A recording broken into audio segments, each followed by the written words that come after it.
Asyhadu an la ilaha illallah wahdahu la syarikalah wa asyhadu anna Muhammadan abduhu wa rasuluh alladzi la nabiyya ba'dah. Para bapak, kita melanjutkan kajian etika hidup seorang muslim, membahas sekarang masih judul etika terhadap Al-Quran.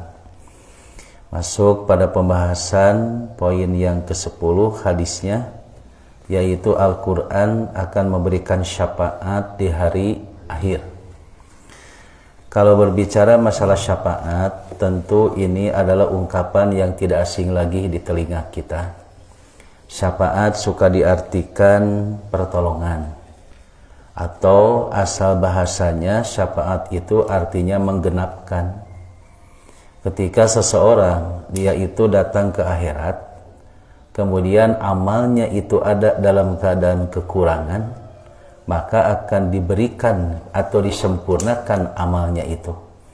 Maka penyempurnanya ini itu disebut syafaatun.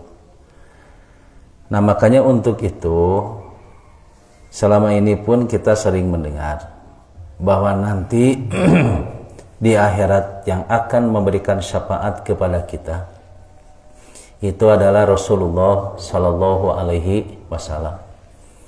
Jadi Rasul satu-satunya Rasul yang akan memberikan syafaat kepada kita.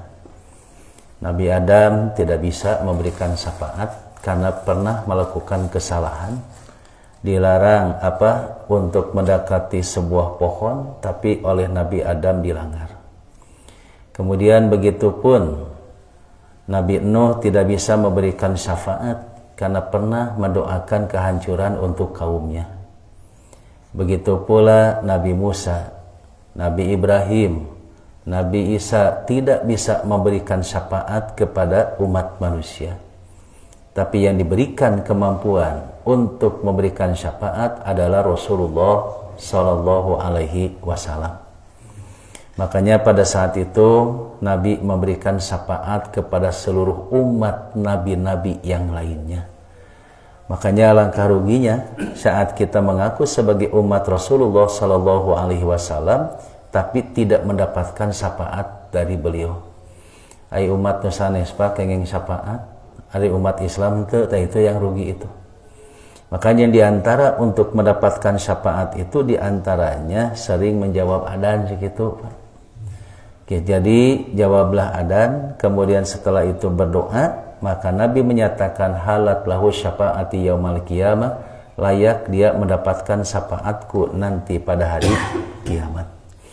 Jadi mudahan adzan teh jawab we kitu, eureun heula ngobrolna lah kitu. Kemudian kita menjawab dulu adzan, setelah itu berdoa Allahumma rabb hadhihi da'wati sampai selesai. Nya siga bapak lebat ke masjid boh jumaah pak biasa namanya karena nama seueur kasiangan jumaah teh gitu, karena adanya setengah 12 gitu, biasa jam 12 ya setengah 12, makanya banyak orang yang kesiangan ketika Jumatan. Dan ada juga yang menunggu adzan Jumatan teh. Kalau seandainya adzan baru ke masjid, aican adzan mah nyari-hari we gitu. Nah kan ketika masuk ke masjid itu ada ungkapan intidur kan sudah tidak ada. Ketika adzan sudah dikumandangkan atau khatib sudah naik ke atas mimbar, kemudian adzan dikumandangkan, maka kalau yang sebut dengan intidur sudah tidak ada.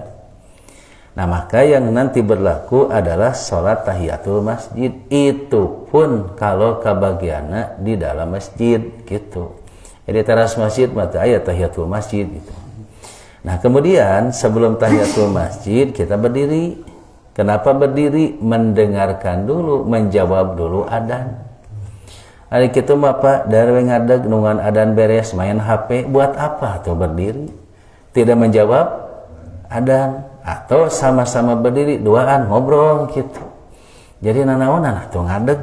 Dan tujuannya juga dia berdiri itu menjawab adzan. Ada mau jawab adzan mah darahnya tuh tahiyatul masjid gitu. Nah inilah para bapak yang disebut dengan halat lahu syafaati yaumal qiyamah. Nah berdasarkan dalil ini ternyata yang akan memberikan syafaat kepada kita pun bukan Rasulullah saja, tapi Al-Quran pun akan memberikan syafaat. Saum pun akan memberikan syafaat. Jadi dalam konteks hadis yang lain, ternyata saum juga akan memberikan syafaat, pertolongannya kepada kita nanti pada hari kiamat, termasuk Al-Quran yang kita baca.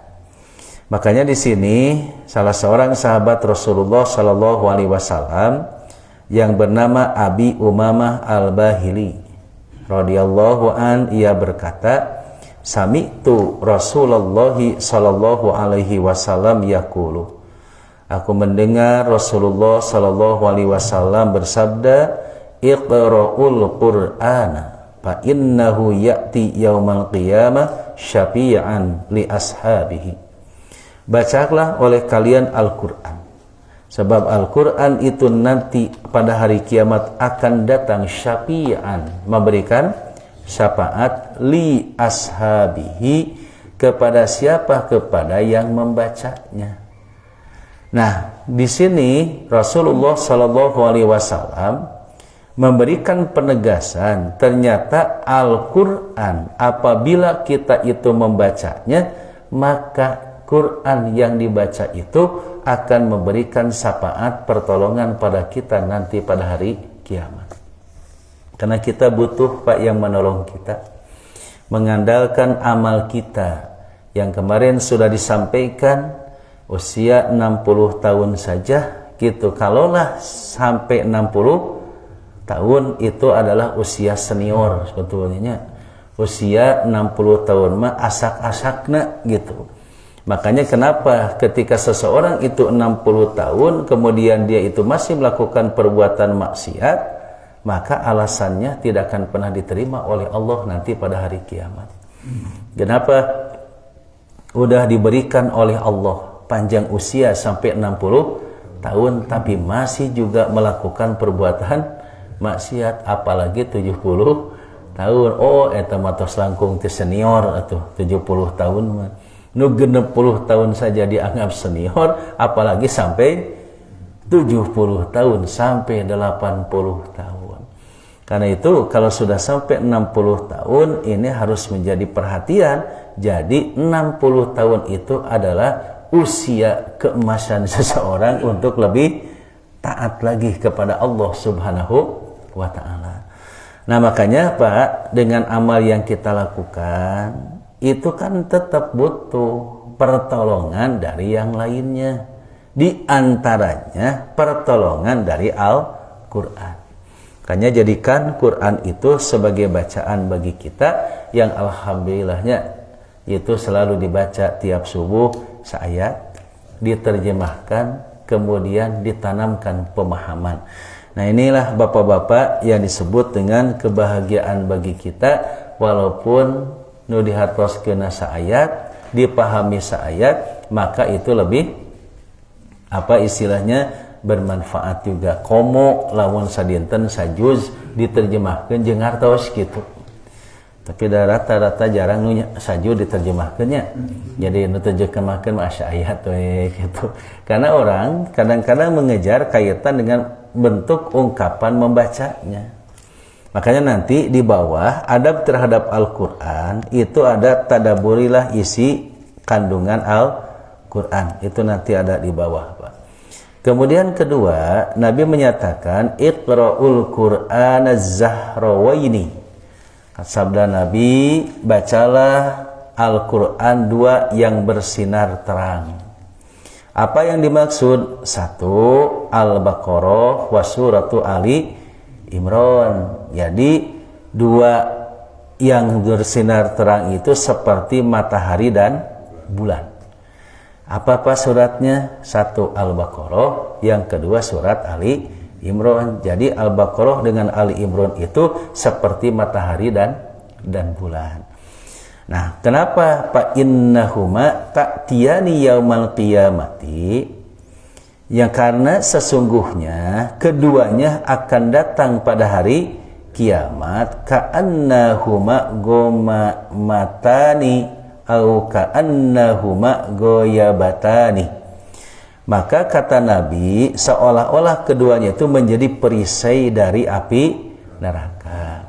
Jadi baca surat Al-Baqarah, baca surat Ali Imran, gitu dalam hadis riwayat Imam Muslim.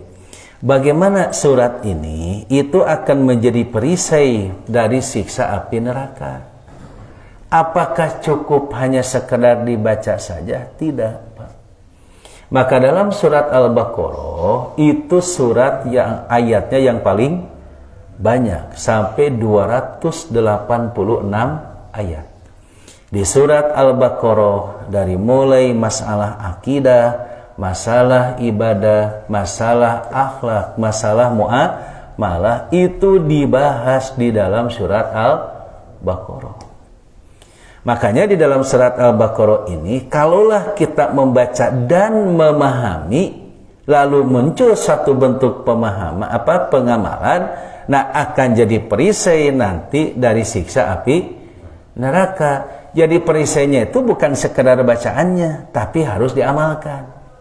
Gitu apa henteu maca Al-Baqarah gitu, ngarti henteu, diamalkeun henteu, atawa jadi perisai nu kitu mah. Jadi justru kita itu ketika beramal dibimbing oleh Allah melalui pemahaman dari Al-Qur'an dan surat Al-Baqarah dan surat Ali Imran.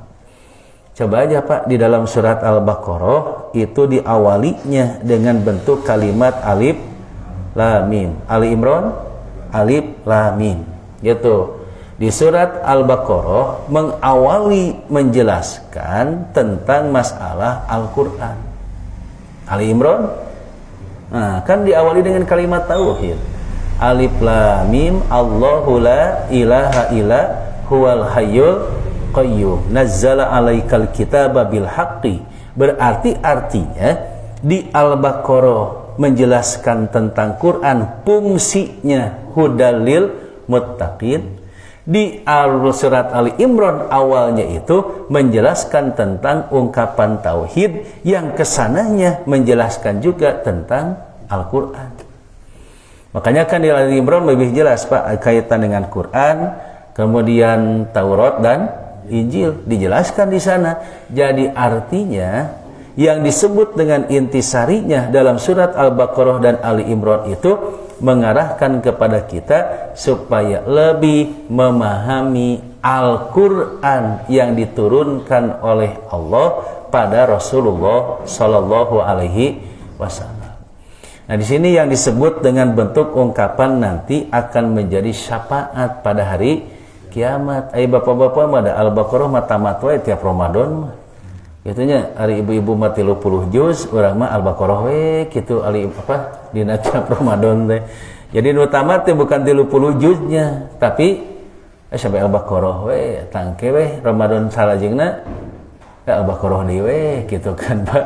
Nah, makanya bapak-bapak yang dimaksud oleh Nabi itu kaitan dengan urusan surat Al-Baqarah dan Ali Imran itu bukan sekedar bacaan tapi dipahami.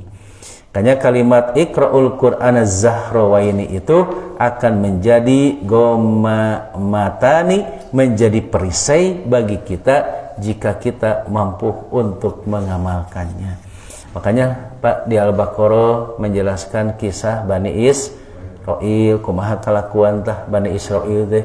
Jadi kenapa sampai Allah menjelaskan tentang ungkapan Bani Israil? Itu harus menjadi ibrah, pelajaran bagi kita bagaimana kelakuan orang-orang Bani Israil. Makanya kan yang disebut dengan Bani Israil ke Yahudi gitu. Dan Bani Israil diberikan kenikmatan yang begitu banyak oleh Allah, maka dituntut untuk bersyukur. Makanya kalimatnya ya Bani Israil dzkuru ni'mati allati an'amtu alaikum. Bahwa ingatlah nikmat yang telah aku berikan kepada kalian. Jadi artinya Bani Israil itu diperintahkan oleh Allah untuk mensyukuri. Sampai kan ada kalimat wa aufu bi ahdi upi bi ahdikum, laksanakeun atuh perjanjian yang telah aku tetapkan kepada kalian. Bani Israil yang lainnya pun ada kalimat wa anni faddaltukum alal alamin. Diberikan keutamaan Bani Israil itu dibandingkan dengan yang lainnya. Jadi Yahudi mah pikiranna cerdas gitu kan Pak.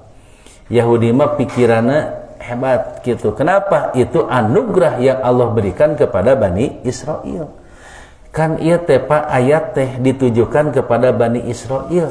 Tetapi ayat ini itu mengingatkan kepada kita, ini pun itu ditujukan kepada kita pada saat kita diberikan kenikmatan harus banyak bersyukur kepada Allah. Mata saur Allah Pak, kadituna kalimat fazkuruni azkurkum washkuruli wala takfurun. Nah, ini kan memberikan gambaran bahwa kalau ingin selalu ingat kepada Allah, kalau supaya Allah ingat kepada kita, maka kita harus ingat kepada Allah. Kalau ingin mendapatkan nikmat, maka kita harus bersyukur. Ini kan semua ini itu adalah bentuk pengingat dari Allah. Makanya Bani Israel pada saat disuruh untuk bersyukur, kuma syukurna, yaitu wa aminu bima anzaltu musaddiqal lima ma'akum wala takunu awwala kafirim bi wala tashtaru bi ayati samanan qalila fa iyaya fatakun gitu kan. Kemudian wala talbisul haqqo bil batil, lalu wa aqimus sholata wa atuz zakata warka'u ma'a rokin. Teh bentuk syukurna teh gitu. Artinya iman atuh kana Quran gitu ke Bani Israil teh. Kalau betul kamu bersyukur kepada Allah. Bani Israil saja dituntut untuk iman kepada Al-Quran. Paniat ya Pak, asalnya umat Nabi Musa. Tapi saat Al-Quran itu turun, diperintahkan mereka untuk iman kepada Al-Quran. Diperintahkan sholat, diperintahkan zakat, diperintahkan sholat berjamaah, gitu. Kemudian jangan mencampur adukan antara hak dan batil. Eta pada Al-Baqarah. Makanya ketika kita itu memahami suatu gambaran perintah dari Nabi, bukan sekedar jadi bacaan.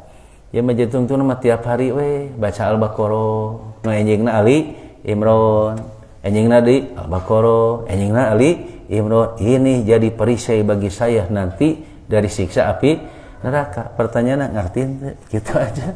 Apa buktinya seseorang itu paham? Dari pengamalan Pak, lihatnya.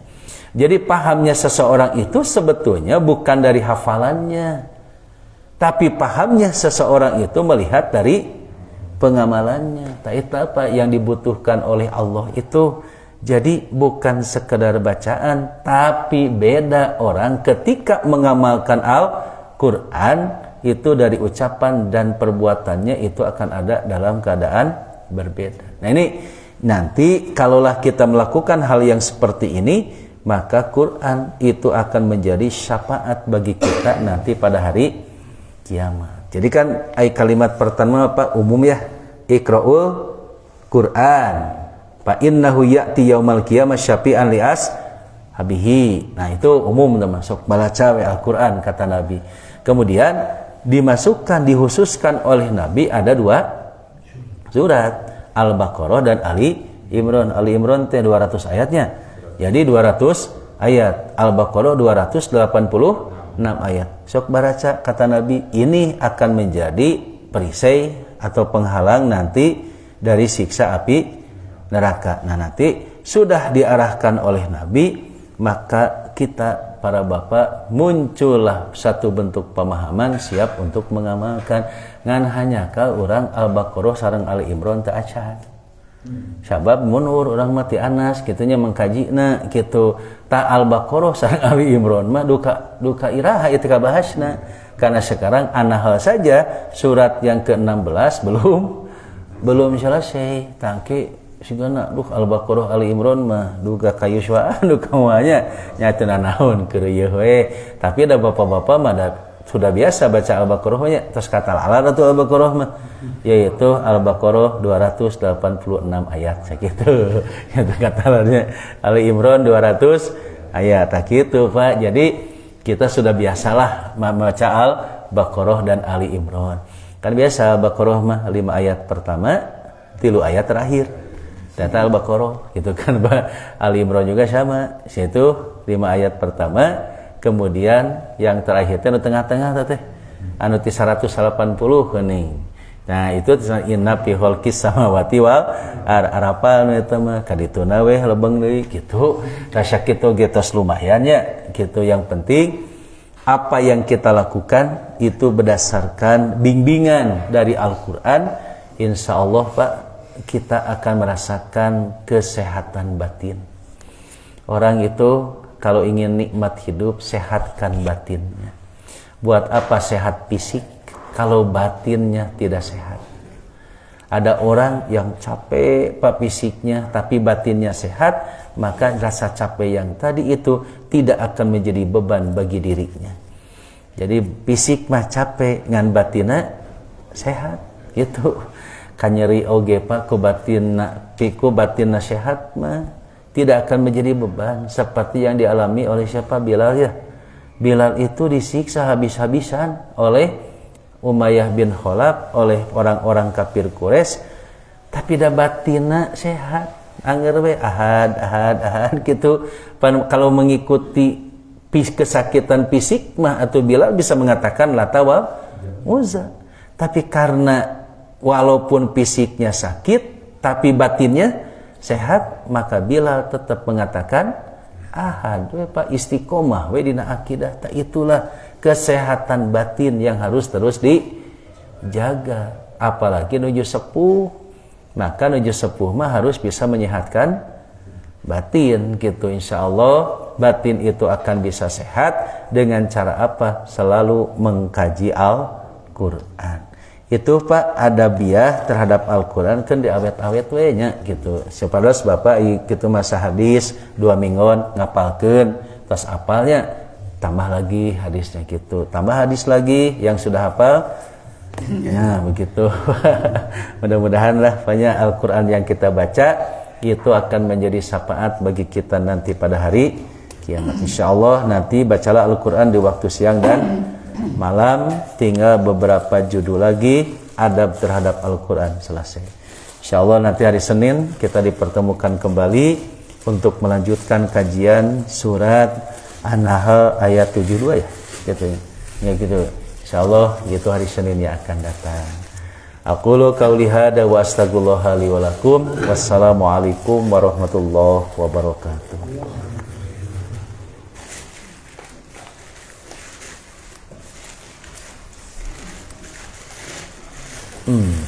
Bagian panan teman.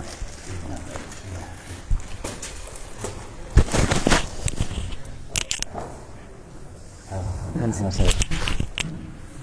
Rame rame. Wangi. Wangi. Ya, sudah tadi wangi.